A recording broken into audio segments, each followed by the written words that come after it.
Let's talk about accountability.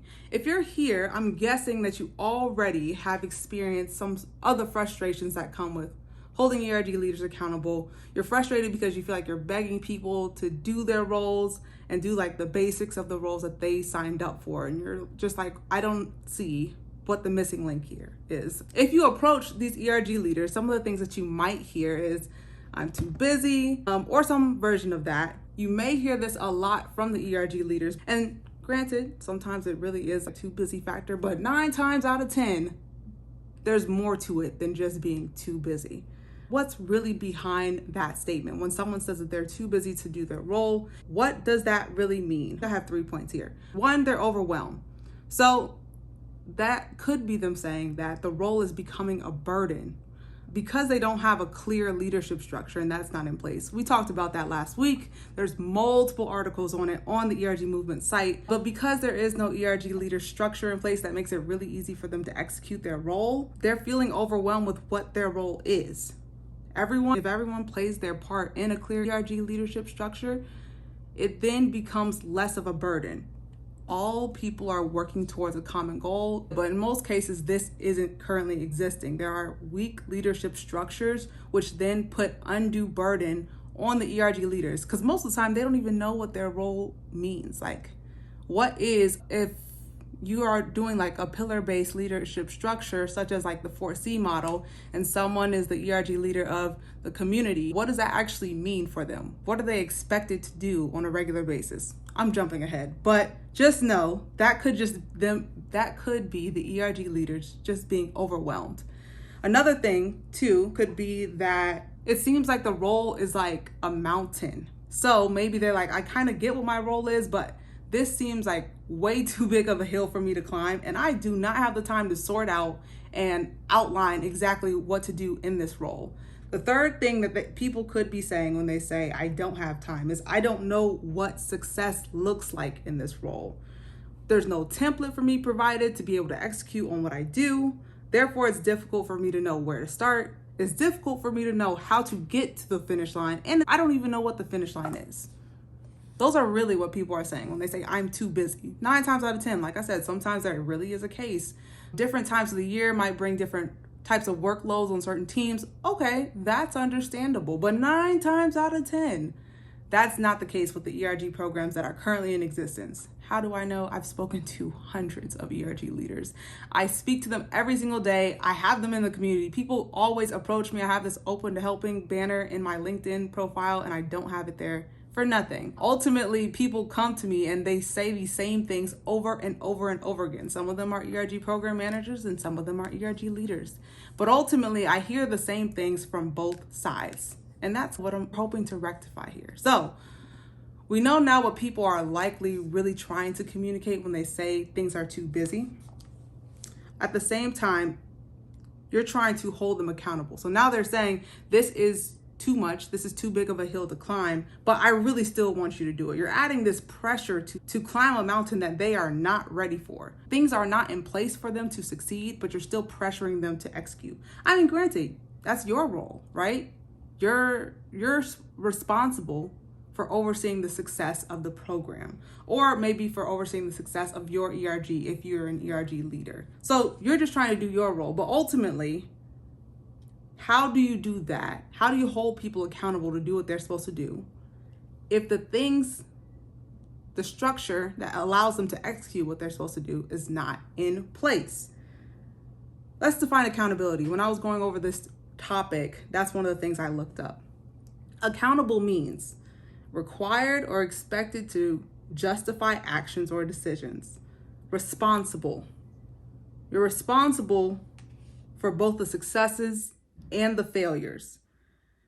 I'm not going to say your ERG program is failing. However, if there is a huge gap with getting ERG leaders to execute on their roles, there is, I wouldn't say it's succeeding. It really is going more so towards failure. I talked about this in the video I posted yesterday. Even things aren't in place to make it easy for people to execute on their role when you go to pass on the role to the next person. So you go to bring in new ERG leaders, there's going to be a huge gap in what am I supposed to do? All of that knowledge that you have on what you feel like is supposed to happen on executing as an ERG leader goes out the window. Things have to be documented. Another definition or synonym for accountable was to blame. That's interesting because, when you think responsible for, you think about all the successes, but then you think on the other end of it, you're also to blame when things go wrong. And unfortunately, if your program is on that path of failure, you're likely less looking to hold ERG leaders accountable in you can feel proud and responsible of this role, but now you're almost looking for a scapegoat. You're looking for someone to blame because in your heart of hearts, these things are not set up. And you're looking for someone to say, you're the reason because you're not doing your role, even though they don't know what their role is. But because you're not doing your role, this ERG program is going like this, or this ERG has missed meetings for months. Our engagement is low because your role is not being done. You're really looking for someone to blame. And maybe that's a question to ask. I've really been going on this emotional intelligence tip lately. And with that, empathy is one of the big ones. That being said, a lot of the time, we know the work that we need to put in place, right? And we're focused on, I don't have time to do this. We flip it on others. And maybe that's both empathy and accountability. But even then too, we flip it on others and now say, okay, what are they doing that makes me look bad? But being able to look at it from other people's perspective and ask the questions that they're asking. Am I really set up for success? Do I really know how to do this role? Those are things that if we ask ourselves as ERG program managers or as ERG co-chairs, if we don't have a program manager, etc., asking those questions is really going to help us to help them ultimately. We might tell an ERG leader to throw an event or to host a Heritage Month, which that could mean a lot of things. What do you do in a Heritage Month? What are the requirements? Or to engage this community of people.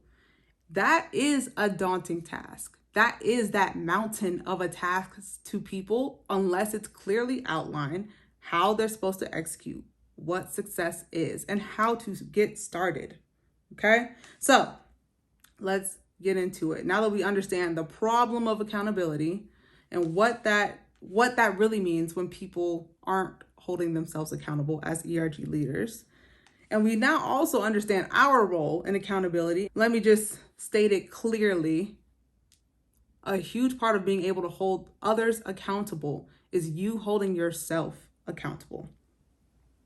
Okay? Did I let that pause enough? I really hope that part sinks in a lot because I think that's a huge thing that's missing in this ERG space. Once again, we know that the companies likely just launched the ERGs in a very grassroots way, allowing people, every person for themselves, just run it, be an ERG with no clarifications on how. None of that foundational work was set. It was just like ready, set, go, no prep. I created the ERG movement model to make it very clear what an ERG should have in place before starting as an ERG. That's why I created the ERG movement model. If you haven't checked it out, by the way, definitely go to the ERGmovement.com.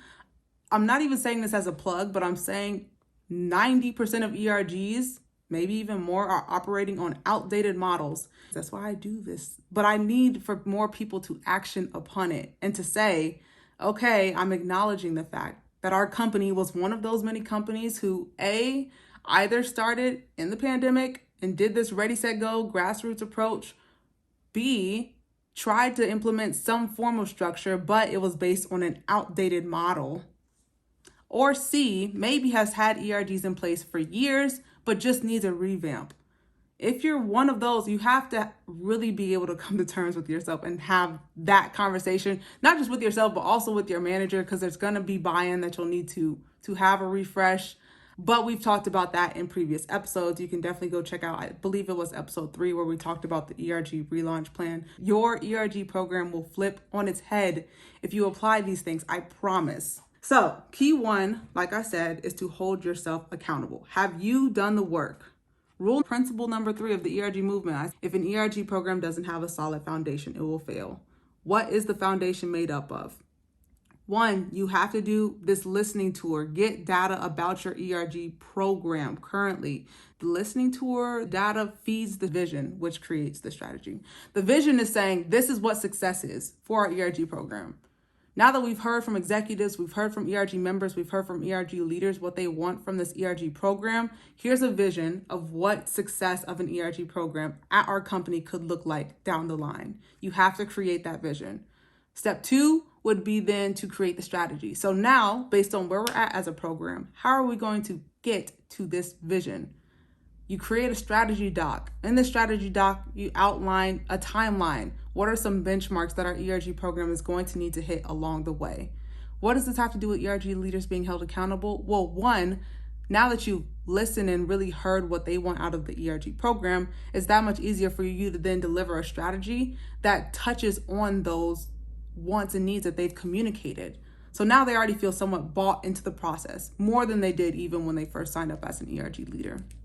In addition, now that they are aligned with what the strategy is, they see their part of making the ERG program or helping the ERG program to reach that goal. A lot of ERG programs currently don't have a goal, or even individual ERGs. There's no outlined vision of success. Therefore, people can't feel bought into this idea of, there's the finish line, because there is no finish line. This is all part of the foundation piece.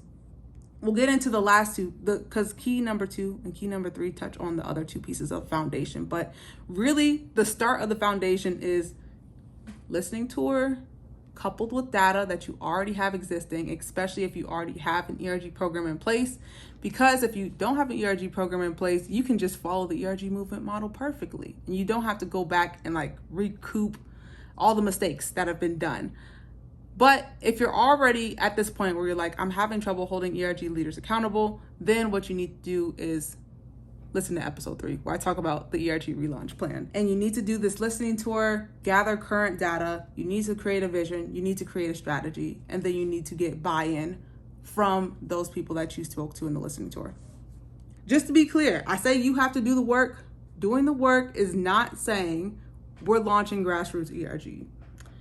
Doing the work is not saying, I'm just going to buy an ERG software. That's not doing the work. That helps to manage a program, but it is not doing the work.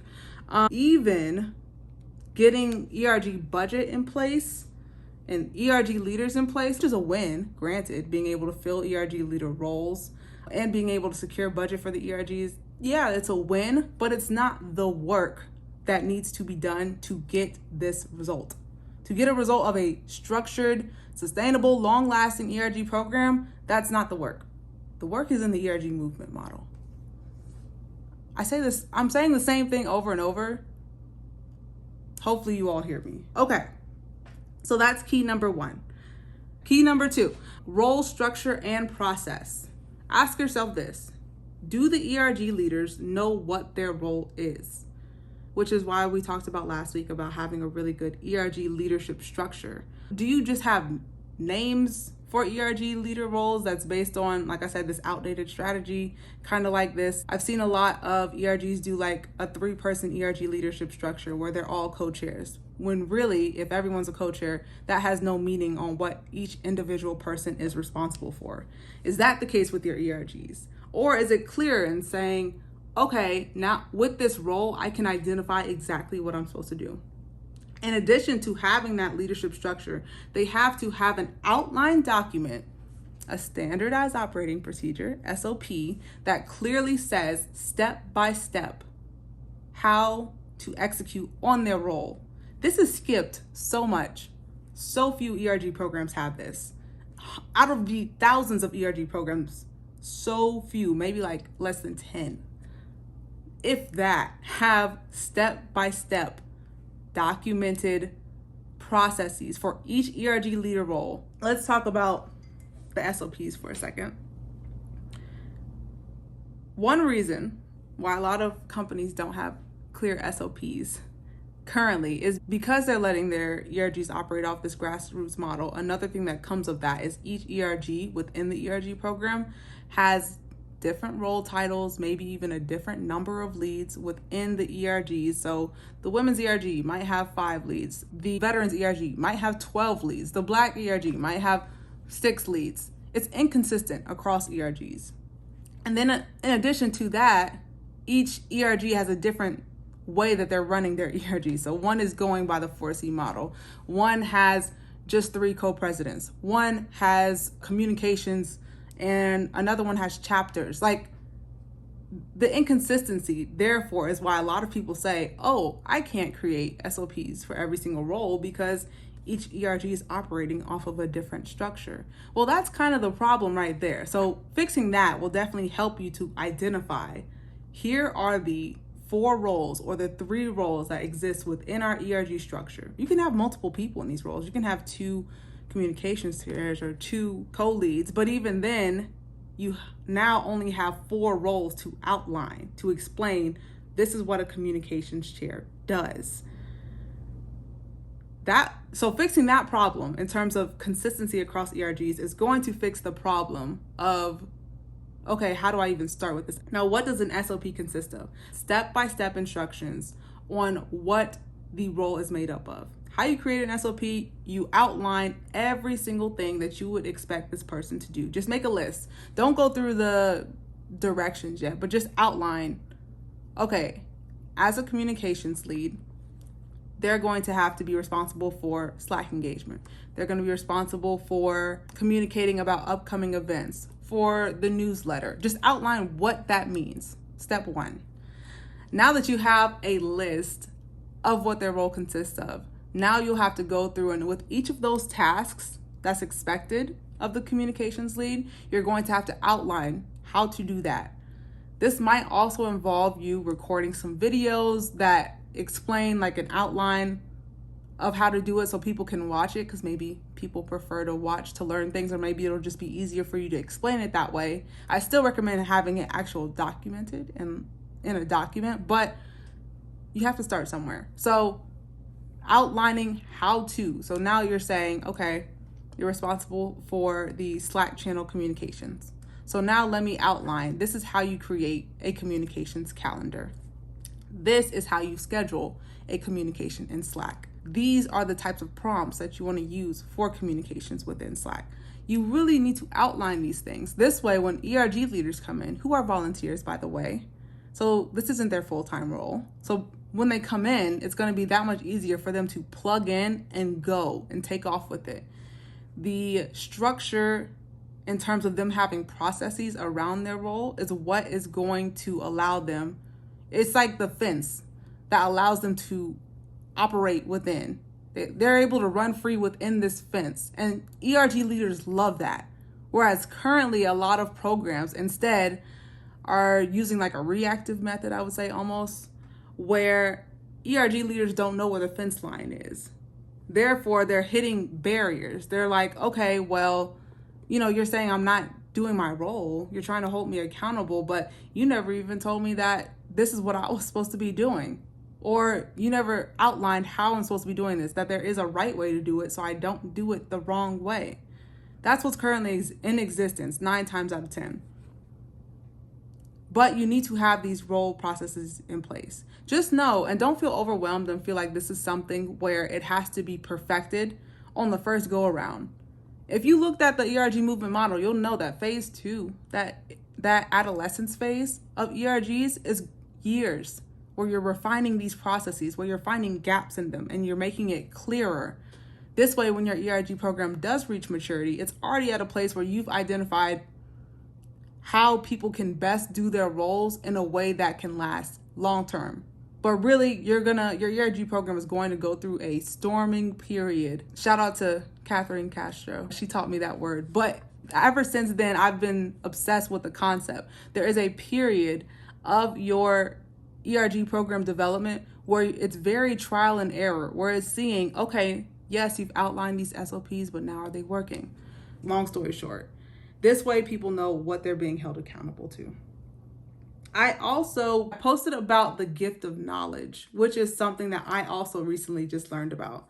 The concept with the gift of knowledge. And I'll just like do a quick overview of what she was saying in the TikTok video that I was talking about in that previous video that I posted on our YouTube channel. What she was talking about in that video is there was a study done where people were clapping the happy birthday song. And the study was to see if people would know what the song was without someone telling them what it was in advance. They were guessing that about 50% of people would know what the song is. However, when they did the study, they saw that only 2% could actually guess what the song is. What does this have to do with ERG leader structures? Well, the idea with the gift of knowledge is because you already have that pre-existing knowledge, it seems obvious, and we can start to lose that empathy to understand that other people might not know that thing, right? So same thing applies with ERG leadership structures. For us, we have that pre-existing knowledge, maybe as the ERG program manager, maybe as a co-chair who's been doing ERGs for a long time, or we've done an ERG at our previous company. So we have that gift of knowledge in terms of, obviously, this is what should be done. But we don't want to lose that sense of empathy where we're now comfortable, not even comfortable, but we now are doing our role in terms of making it easy for other people to execute on their role because they don't have that context. They don't have that knowledge. They don't know what success looks like. They don't know the step-by-steps. And because, unfortunately, this is the consequence of the company starting ERGs in such a launched way, in many cases performative, but it's okay. We can come back from that. But the only way to come back from that is to actually do the work. Holding ourselves accountable is going to help us to hold others accountable. And that's really the premise of this whole conversation. Because if these things don't exist, everything else is null and void. I mean, I could tell you easily, oh yeah, just incentivize, give them swag or extra budget if they do their role. But that is short term. In general, what it's going to help to truly hold ERG leaders accountable is if the work is done to help. If you all do the work first, you're then going to be able to easily say, you have everything that you need to succeed. Now, what is it that I can do to help you execute on your role? You're able to have that conversation versus why aren't you doing your role, which no one knows what that is in the current state. It's not clearly outlined. Outline what your ideal leadership structure is across all the ERGs. If you're an ERG program manager, or if you're a co-chair and this doesn't exist, or you don't have an ERG program manager, at least outline for you what an ideal leadership structure is. What are the 3 or 4 roles that this consists of? After that, make it really clear on what that means. What does it mean, once again, to be a communications chair, to be an events lead, to be a member engagement lead? What does it mean? And then just start working to fill out how to execute on each of those things. If you're an ERG program manager, there's no excuse to not have this. By the end of this year, it's like really shame on you for not having that. And not up to this point, because like I said, I get what's happened, but moving forward, we know that that's no longer the way. Once again, leaning into that empathy, that's literally not at all helpful to your ERG leaders to help them to execute what they want to do. Your ERG leaders want to be able to help their community. They want to be able to do their role, but they're coming into a broken system. You don't bring good people into a broken system and tell them to just do. It doesn't work like that. Key number 3, this is the last one. Data. Big data fan. If you don't know that, there's a good chance we probably have not met yet. But again, answering what is success? Last week, we talked a little bit about it, but input metrics versus output metrics. Input metrics are what you hold ERG leaders accountable to. That is the activity measurement. Input metrics is saying, did you do X number of things? Potentially, you can even say, did you do X number of things by X time period? So let's talk about for a communications lead, for instance. Did you post this number of times? This is how many times you have to post a month as a communications leader. And I'll just, throw in a plug here, even though it's in the article. If you're a communications leader and you have 2 communications leads on your ERG team, you can just say 3 times a week, which means 12 times a month, something needs to be posted.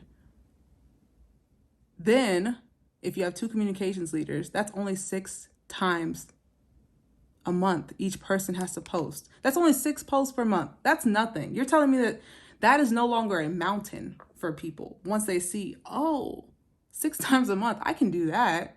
Especially if you have prompts and those SOPs that outline how to do it, how to schedule, what type of posts are acceptable and aren't acceptable, what are some good thought starters. Oh, I can do that. That's super easy. Okay, so that's an input metric. Post 6 amount of times. Another example for a communications leader, for example, would be schedule, not even just write X number of posts, but have you scheduled X number of posts? So now is it actually in Slack, ready to go, so you don't have to think about it. This takes out the margin for error because it's already done and it's built into the SOP. You have to schedule X amount of posts, but then this is where you add in the date component. Did you schedule X amount of posts at least 15 days before the upcoming month? Boom. These are metrics that you can give your ERG leaders. So now they understand what success is. Oh, I am doing well in my role because I've completed my input metrics. I have actually scheduled 6 posts, 10 days before the upcoming month. So I'm actually doing pretty good. Actually, not even pretty good. I did exactly what I was told to do. I can feel responsible now for the outcome. All right, now let's talk about this outcome or output metrics. We talked about input metrics, which is that activity measurement. You're measuring the activity of each ERG leader role. So each of your SOPs should factor in what are the input metrics for this role. It should also factor in what are the output metrics. The output metrics measures the performance of the activity. So they've scheduled the posts. They have scheduled the posts in Slack, or they've scheduled the email. But the output metrics is the open rate, the channel open rate, which I call the SAM. Check out the ERG movement if you want to understand what the SAM is, or the SES score, Slack engagement score.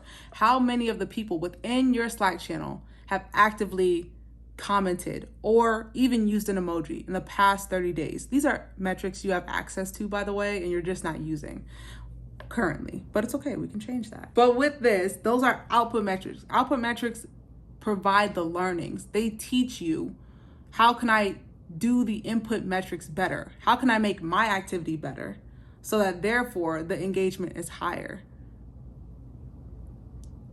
Let's rewind a second, because earlier I said one of the things that we might tell an ERG communications leader is engage a community. So we're already telling them, oh yeah, engagement is the word. We're not giving a clear number on what that means. So it's already, we've talked about this, but that data piece is missing. We have not given them a process on how do you engage a community. So the process is missing there too. But now that you're saying you're implementing these things, you're saying you need at least 25% of the people who open up your Slack channel to react, because that indicates engagement in your channel. Now ERG leaders are able to associate their activity with that output, with that performance metric. And like I said too, using metrics is huge because it really helps to prove the simplicity of the role. For us as the ERG program manager, as the co-chair, we might be like, it's really not that difficult. But it actually is that difficult because we have not made it very clear and very easy to them. Okay, this is all I have to do, and then these results happen, then these output metrics happen. Okay, I can do this. So that's why data is really big and why I talk about it a lot. And really, you want to take it a next step further, you need to visualize this data. It can't just be numbers on a sheet. Data visualization is one of the topics that we'll talk about next month, and we'll really get into it. I think that we even have some video content that'll explain how you'll be able to implement these visualized metrics. So you're not just doing everything in sheets or in an Excel sheet. You're able to bring it to life with charts that make sense, that are simple, that ERG leaders can follow to actively measure their success over time at any given time. So that's coming soon. I heard someone say this morning, though, if you're saying you want to do something without a number attached or without a time frame attached, then you're really just hoping. And currently with your ERG program, if you're telling ERG leaders that you want them to do something without having a number attached on what that goal metric is, or without a time frame attached, okay, when am I supposed to execute this number or do this thing? then you're really just hoping and wishing for something that doesn't exist. I don't know how to explain it more simpler than that, but hopefully you all catch my drift here, okay? You have to have the data. You have to outline what the thing is that you want people to do. Otherwise, like I said, it's like running a race with no finish line, which is guaranteed to bring burnout. There's no one on this earth who can run a race without a finish line and just keep running. You have to have that finish line for them. So now that you've held yourself accountable by implementing the processes and the data, now you can easily hold others accountable. It's on you still to identify the gaps that exist within the data and within the processes, but this happens now in a different way. It's a more targeted conversation. It's no longer just, oh, you're not doing your role, but now it's, okay, well, I noticed that you didn't schedule your 6 messages, but I do see that you posted it. So you did follow our process up to that point. Is there a gap there, or is there a way that I can help make it really easy for you to be able to schedule it? Or even go one step further, I recorded this video that made it really easy, that outlines how to schedule a message in Slack, and it only takes 5 minutes. Is this something that you're able to do by the end of the week? That is a completely different conversation. And you say I added it to the SOP doc as well, so you're able to check it out anytime. That is changing the conversation. That is holding ERG leaders accountable while simultaneously holding yourself accountable, because then you're saying, okay, clearly in the doc that I created, we're missing this step. So now I've made it this much easier for you to be able to execute on your role, because I'm empathetic towards you and I realize this is the volunteer role and I want to make it as easy as possible for you to execute on it. So I did my part. Now, can you do your part? Or I noticed that you only scheduled 3 messages. So now that you know what the input metric is, you only have to do 6 and it's not a huge lift. So now it is, okay, so where's the gap? How can I make it easier for you to schedule 6? Just 3 additional messages. The conversation shifts when you have numbers and when you have a process that people are supposed to follow and they're not following. That is way different than currently what you're probably dealing with, where it's, you're not doing a role that I haven't clearly outlined and that you probably don't know how to do. That's likely really what the conversation is at this current point in time. And we're looking to change that. We can do it. I promise. I've seen it done multiple times where people start implementing these things and programs change. So now your ERG leader is happy because they're able to identify what success is. They have a clear finish. It is not a mountain now for their role. It's actually quite literally a molehill, just like the saying is, don't turn a mountain into a molehill. It's quite literally a molehill. It's a tiny little thing that they have to do to be able to execute on their role, and they're not overwhelmed. It's a good chance if you have all these things in place, your ERG leaders, therefore your ERG leaders are not on their path to burnout like they probably are now.